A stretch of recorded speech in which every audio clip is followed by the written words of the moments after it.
Good evening. As we come on the air tonight, the Atlantic editor-in-chief Jeffrey Goldberg was accidentally added into a Signals group chat, an encrypted text app used by politicians and journalists. Officials discuss and sent classified war plans about strikes that were carried out in Yemen on March 15th. National Security Advisor Mike Waltz, the supposed creator of the group chat, named the chat, quote, Houthi PC small, end quote, adding top officials from President Trump's administration that included the vice president and CIA director. Journalist Jeffrey Goldberg, who thought it wasn't real according to an article he released this morning. Officials debated the execution and planning of the bombing operation, targets, weapons, and intelligence assessments. Coming up on WTOP 10, new faces will be appearing on campus. Find out why. And our Dominic Ciccarelli explore a hidden gem on campus. Plus, an update on a recent drug bust here in Oswego. WTOP 10 Nightly News starts now.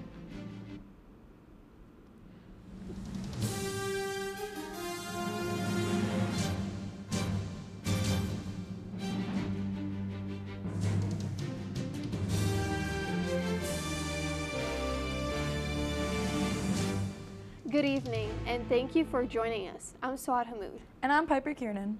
2 weeks ago, we reported breaking drug bust that was being carried out as we went on air.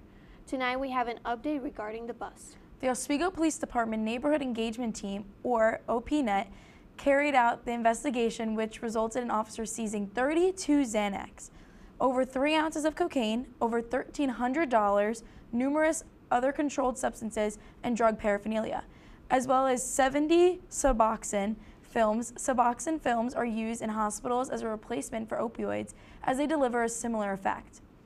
The Oswego City Police Department said in a Facebook post that the effects taken by OPNET demonstrate their continued dedication to ensuring the safety of Oswego.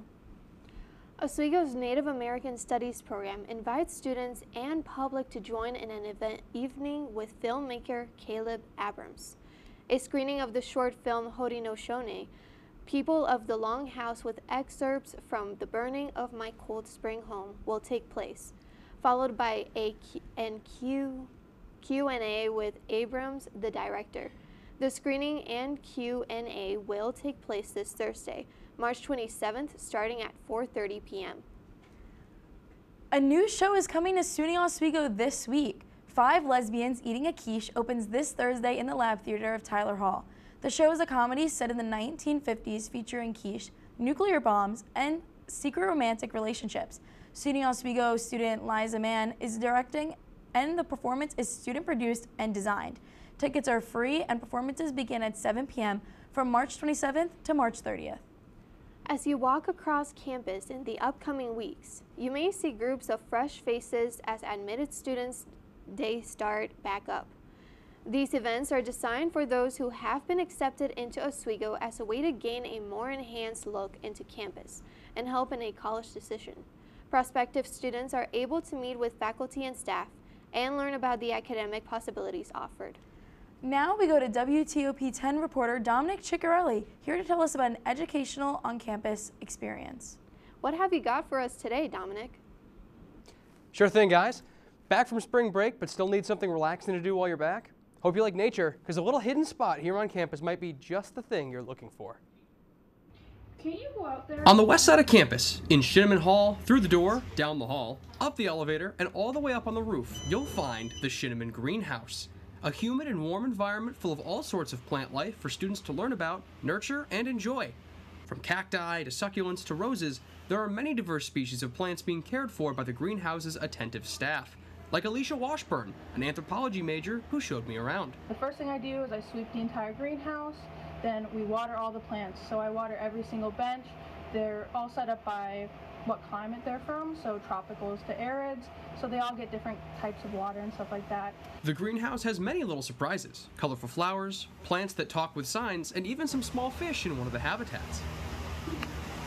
One of the plants that I really like is our shy plant, because once you touch it, the leaves start to curl up into itself.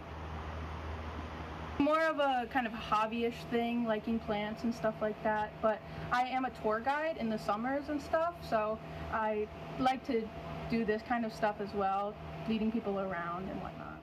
The Shinneman Greenhouse is a peaceful, relaxing way to spend your time, learn about nature, and maybe even learn a thing or two about yourself. I'm Dominic Ciccarelli reporting for WTOP 10.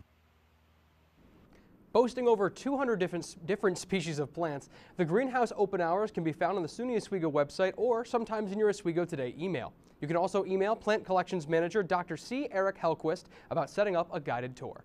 Now, let's get back to the desk. Thank you, Dominic. New state legislation has been proposed to target federal funding cuts and employment. The Bridge Act and the Recourse Act were both announced by state Democrats earlier today. Both bills would help the state take care of its residents during cuts to federal agencies. According to state representatives, both Bridge Act and Recourse Act would also bring in important funding for schools, hospitals, and public transit. In one of the first major events of the New York City mayoral race, former Governor Andrew Cuomo made his first official appearance since entering the race.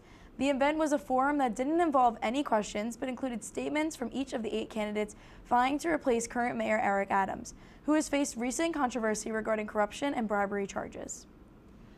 Today's weather had a mixture of everything. Is the weather ever going to become more consistent? Let's ask our Storm Team 10 meteorologist, Bradley Jacobs.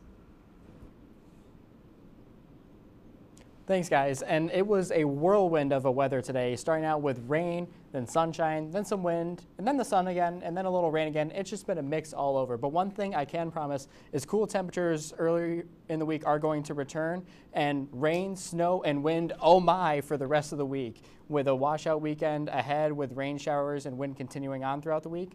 And the famous saying that we all know, March comes in like a lion and out like a lamb. It's looking more like in like a lamb and out like a lion.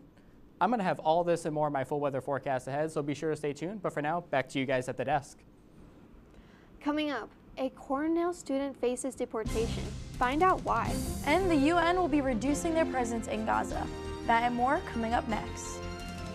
What's going on? Yeah, we go on at like 11:30. It's like No. What do you mean no? It's 10:30. 10:30? Yeah, it's 10:30. What do you mean it's 10:30? Hey, don't touch that. That's my ladder. Hey, man. Whoa. You know this book was already discounted 10%? Wow. Wow. Get a close-up of that one. Matthew, Broadcast news. Look at that. Can we go back inside? I want to sleep in the studio again.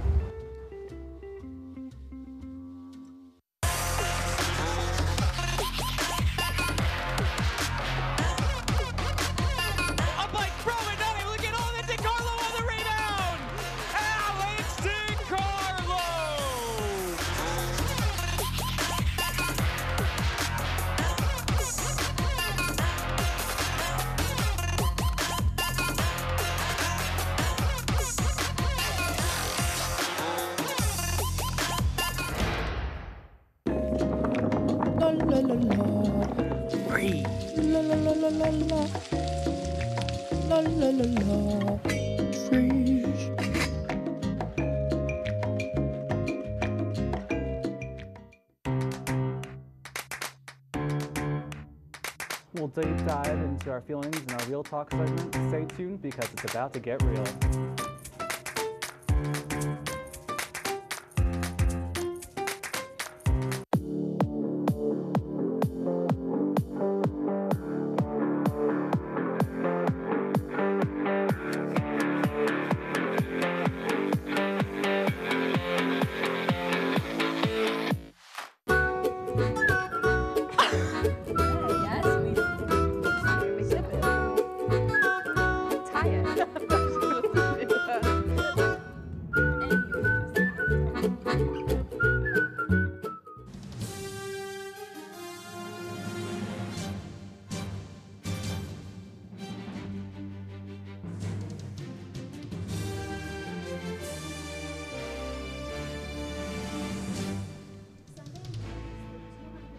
Good evening and welcome back to your nightly news here at WTOP 10. I'm your meteorologist, Bradley Jacobs. And getting a quick look into our current conditions outside. It's about 40 degrees out with overcast conditions. You can see those wind values are up from the southwest at 18 miles per hour, with gusts up to over 20, even reaching close to 30 miles per hour, making that 40 probably feel more like a 30 degrees or so.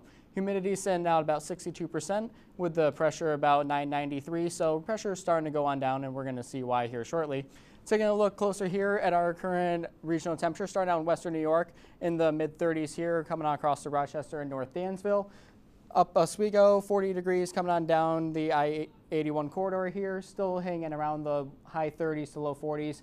Down the southern tier here, Elmira up to Binghamton in the mid-40s. Coming on over to central New York and across the lower Catskills here, sitting in the mid-30s. Ending things out in the capital region here with Albany and Saratoga Springs in the mid to high 30s. Taking a look here at the next few days of what we're going to see for rain precipitation, we can see that tomorrow there's going to be a slight chance of rain, with that chance increasing almost up to 45% on Wednesday, dropping back down again on Thursday, and then that weekend washout that I was fair warning you guys about, 60 up to 68% chance of rain all across Friday and Saturday, and that's just the beginning half of the weekend ahead. But for now, taking a look closer to tomorrow, tonight there's going to be a chance of showers later in the overnight hours into the early morning. Winds coming up from the southwest at about 13 to 18 miles per hour. And taking a look at that commuter forecast, we can see Tuesday into Wednesday. I did put Tuesday evening into that red, going into the Wednesday into the red, because we are going to have some snow showers, potentially making some icy, windy conditions as well. Not really ideally traveling conditions for going to classes or anywhere else. And taking a further look at the extended forecast, we can see Tuesday, Wednesday, Thursday in the low to mid 40s with the chance of showers and very windy early on in the week. Taking a closer look at Friday and then off the week in the low 40s still with a chance of showers and cloudy conditions. And then to that weekend, rainy conditions with temperatures slowly starting to rise as we kiss April here shortly. And Monday, 50 degrees with some rain showers. That's all for my full weather forecast tonight. Back to you guys at the desk. Thank you, Bradley. Sunday marks the 250th anniversary of the event that sparked the American Revolution. In honor of this Concord, Massachusetts cyclists will carry an LED torch along Paul Revere's route. After they will light a 10-foot tall lantern identical to the one Paul Revere held, this family-friendly event will occur at Concord Museum at 6:30 this Sunday. A Cornell student who filed a lawsuit against President Trump's administration is now under a deportation threat. The Department of Justice has urged Mamoudou Tall to turn himself into ICE. The next day, unidentified authorities showed up to Tall's student apartment building in Ithaca. Tall is a dual citizen of the UK and Gambia and holds a U.S. visa. His lawsuit was centered around the arrest of the Palestinian activist and Columbia student Mahmoud Khalil. The IRS is reportedly negotiating a way to coordinate with the Department of Homeland Security, using from taxes to assist with immigration enforcement. The IRS encourages people in the U.S. illegally to pay income taxes. The IRS usually guards tax filer information from disclosure. Amy Kiley reports on how working with immigration officials could represent a loosening of those protections. I have real privacy concerns here. The IRS and Department of Homeland Security appear closer to finalizing an information-sharing agreement. A person familiar with the matter says it would enable ICE to submit names and addresses of people who might be in the U.S. illegally. The source says the IRS could then cross-reference and confirm that information. The goal of this appears to be speeding up President Trump's deportation effort. The president's supporters say his immigration policies are what voters want. You have an administration and a president that is strong in their conviction that they have a mandate from the voters to act, particularly on the issue of illegal immigration. Critics say involving the IRS could endanger taxpayer privacy. The agency works under laws that usually prohibit the release of personal information. There is a process in place for a court to look at that and decide whether or not that information should be released. This legal analyst notes President Donald Trump's attorneys fought in court to keep his own tax records private. And there was this huge claim that there would be, in fact, that this was some privacy information that should be let out under federal law. And so that's really the issue here. Many taxpayers have common names like John Smith. Advocates argue that could cause errors if the IRS worked with ICE. We're inevitably going to be encroaching on the taxes and the privacy of American citizens. I'm Amy Kiley reporting. In the draft, ICE access would be limited to confirming addresses of immigrants with final removal orders.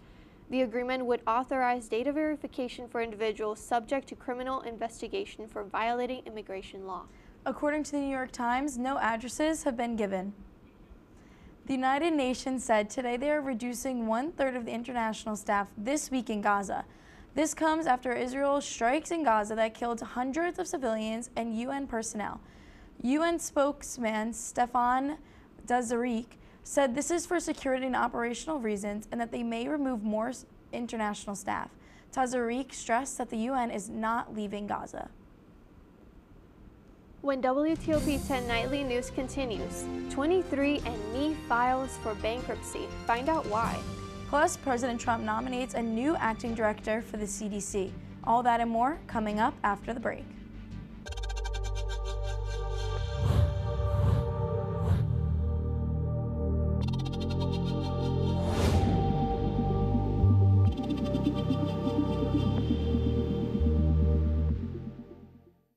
Say, President Stanley, whenever there's bad weather, who would you turn to? I'd turn to Storm Team 10. No, but you've got to say it like this. Storm Team 10. Say it with me. Storm Team 10.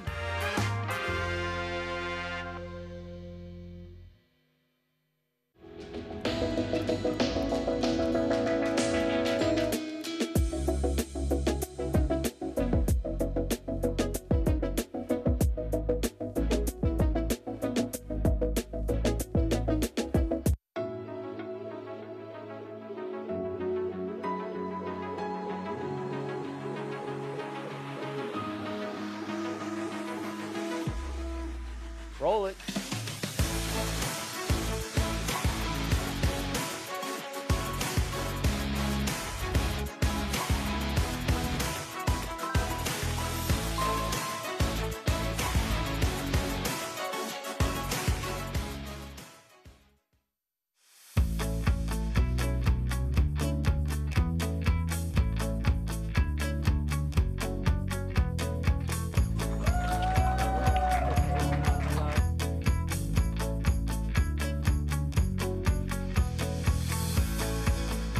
Jill told me it was Kitty from Glee. Yeah, what is it? It's Al Roker.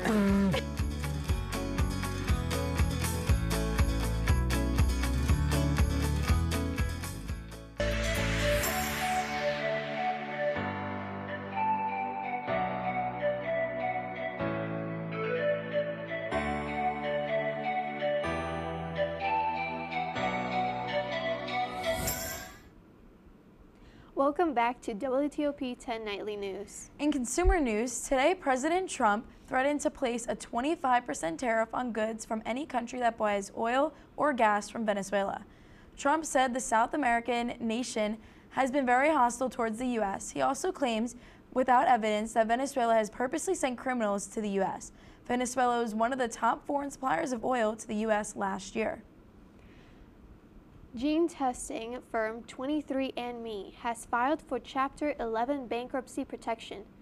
In a statement announcing the bankruptcy, the board's chair said they are determined a court-supervised sale process is the best path forward and its CEO had resigned, effective immediately.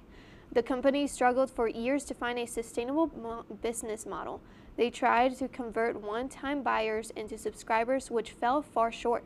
It's not yet known what will happen to all of the genetic data 23andMe currently possess if a sale is finalized. President Trump has nominated the acting director of the Centers for Disease Control and Prevention, Susan Monarez, to lead the agency permanently. Although Monarez has a PhD in microbiology and immunology, she would be the first CDC director without a medical degree in more than 70 years. She is waiting for confirmation by the Senate, but Susan was named as acting director for CDC earlier in Trump's administration. 49-year-old Mia Love, the first Black Republican woman elected to Congress, served from 2015 to 2019, dies on Sunday at her home, Saratoga Springs, Utah. Her family announced her death in a post on one of Ms. Love's social media pages. She was diagnosed with glioblastoma, an aggressive type of brain tumor. This month, treatments began to no longer work. She published her last opinion article in the Deseret News, My Living Wish for the America I Know. The Oswego women's lacrosse team got a huge win today. Our sports reporter Lucas Marcus was there to cover all the action. Lucas, how was the game? Thanks, guys. The Oswego Lakers women's lacrosse team played their last match before starting the SUNYAC season in a show against the SUNY Poly Wildcats. The Oswego Lakers women's lacrosse team dominated and destroyed the SUNY Poly Wildcats with a score of 20-2. The game was completely lessened by the Lakers, teaching the Wildcats on how to attack. The Lakers managed to score 11 goals just in the first 15 minutes of the game and had the ball possession almost every second. Alexis Hill was one of the most important players. She contributed in scoring twice and creating a lot of chances for the team. But the star of the day was Mackenzie Wynn, giving 5 assists just in the first period. After the first half, the Lakers decided to rotate their roster more, changing almost the entire team. This resulted with the Lakers scoring less in the other periods, but the pressure never ended. And just like that, in a fast play, the Lakers would score the 20th goal of the day.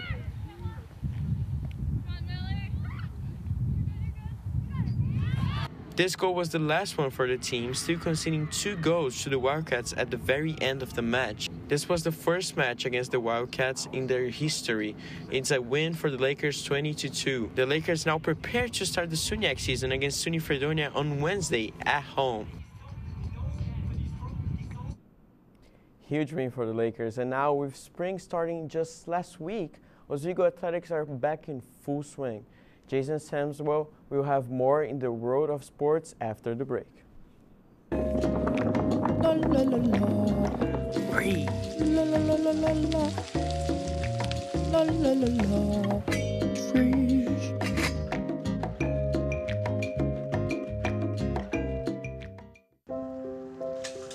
I want to eat apples and bananas.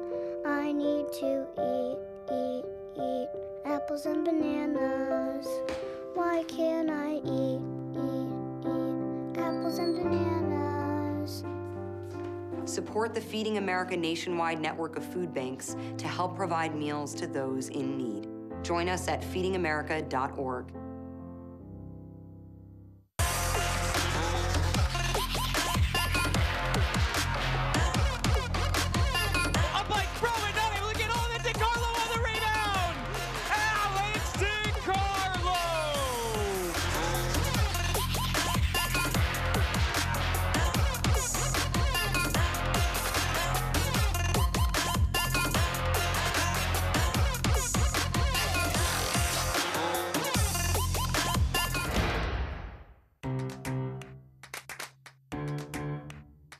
We'll deep dive into our feelings in our Real Talk segment. Stay tuned because it's about to get real.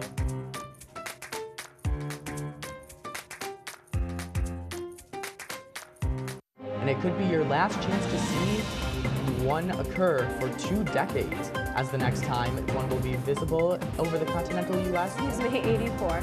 Yarrow told police in the hospital that he had pressed the doorbell and waited. They mix with oxygen and nitrogen and briefly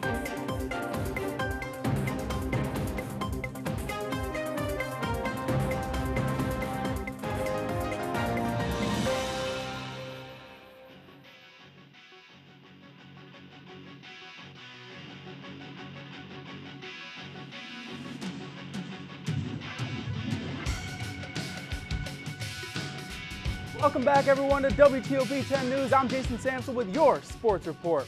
While students may have been on spring break over the weekend, there was plenty of action for Oswego sports going on. Starting first with the men's lacrosse team, they would travel down to Farmingdale State to battle with the Rams. And after a back and forth first quarter, it was all Farmingdale in the second, giving the Rams a 7-4 lead at halftime. Then third quarter, it was raining goals in Farmingdale as both teams would score 5 goals apiece. In the fourth, it was a defensive battle, only 3 goals scored, 2 for the Rams and 1 for the Lakers, as Farmingdale would win it in a fun one, 14-10.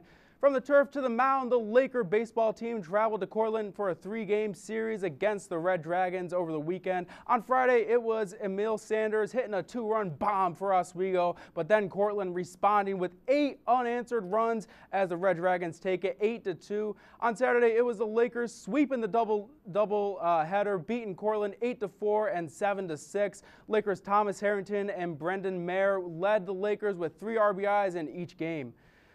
From college to the pros, preseason baseball is wrapping up, and the Yankees would make the trip across the street to face the Mets in the final preseason game. After a back-and-forth 4 innings, it was Hayden Singer with the RBI single in the 5th, giving the Mets a 3-2 lead. Then the Yankees would respond with 4 runs scored in 2 innings, giving them a 3-run lead in the 9th before Brandon Nimmo would hit a 3-run bomb, and the game would end in a deadlock tie, 6-6.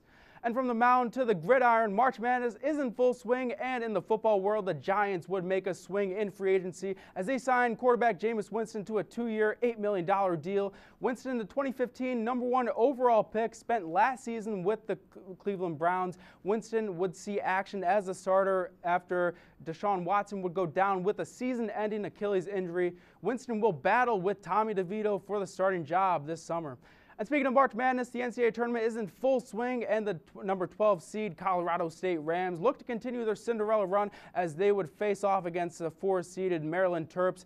And that's where we would go right now. Into the second half we go. We see Meek Clifford. You want to know what career he'd be good at after college? How about roofing? Clifford climbing the ladder with the flush, giving the Rams a lead, and then it would be Jacoby Gillespie in transition, finding Rodney Rice with the teardrop, and we are all tied up at 64 apiece. Then closing minute of the second half of the game, Selton Miguel getting the deflected inbound pass, and he has just hoisted up a potential game winner shot, and it would be no good, but there would be a foul underneath, sending the big man to the line, and he would hit both free throws, giving the Terps the lead. And then the Rams, the inbound pass, finding their man, Meek Clifford, backing down his man before finding Jalen Lake. 3-point shot is like a hard-boiled egg, just can't be beat. Then Maryland, season on the line, gets it to Derek Queen. And then Queen on the drive, bank shot, buzzer beater, and it's good! Take a look at it. Oh my goodness. It is good at whatever angle you look at it. Queen, the freshman, finishes with 17 points as Maryland dances to their first Sweet 16 since 2016. Maryland wins at 72-71.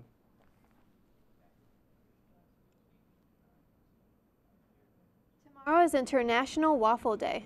Waffles originated in Sweden in the 1600s. Back then, these treats were eaten at all the times of the day, often with fruits and jams. But this breakfast favorite really hits its strides in the 1950s when the Eggo waffle was introduced to consumers. Celebrate the day, dust off your waffle shoes, and get ready to go to Waffle House as they have a special promo throughout the day.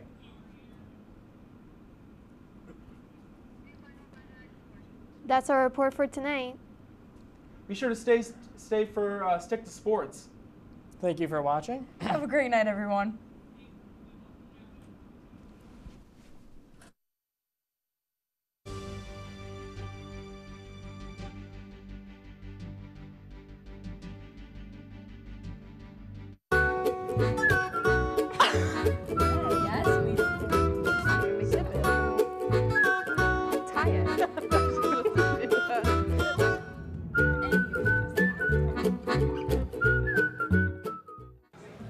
Put the keys down, Kevin. But I'm gonna drive home. There are several warning signs present that you shouldn't be driving. I guess I have really been looking for love in this dating app. Yep, I'm definitely gonna call a ride home.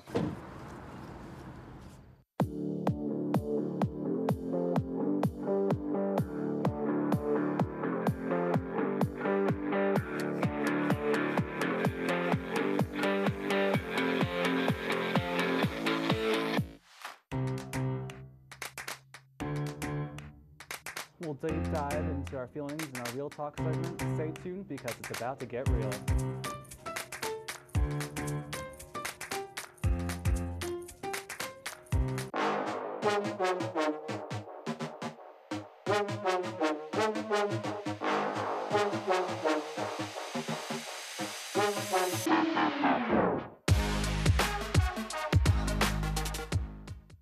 What's going on? Yeah, dude, we go on at like 11:30. It's like No.